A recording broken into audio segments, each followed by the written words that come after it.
matin, en me réveillant, il y avait cette phrase très claire qui était en fait le début du verset dans Matthieu 24, verset 6, vous allez entendre parler de guerre.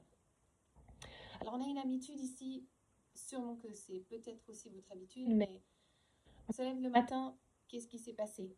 La guerre, on est dans un pays en guerre, donc en fait, qu'est-ce qui se passe nuit et jour? On veut toujours être au courant. Et j'ai eu vraiment cette pensée, mais vous allez entendre parler de guerre. Et oui, c'est ça qui se passe, on entend parler de guerre tous les jours ici.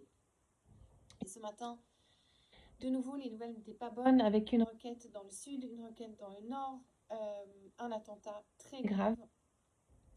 Et ça nous attriste. Mais cette parole, en fait, était vraiment tellement dans ma tête, je me suis dit, je lis le verset. Et ça nous encourage. C'est vrai, Yeshua parle de la fin des temps, donc des signes qu'on peut reconnaître.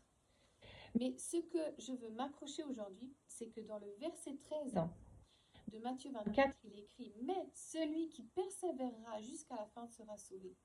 Et c'est ça que je veux m'accrocher aujourd'hui et vous exhorter, et nous exhorter tous. C'est à ça qu'on doit s'accrocher, persévérer jusqu'à la fin. On s'accroche à Yeshua, on s'accroche à sa présence, à cette seule espérance qu'il est pour nous.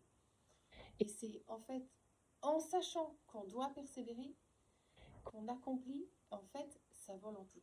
Et ça me réjouit ce matin, alors qu'on vit une guerre. Voilà les amis, on vous aime très fort.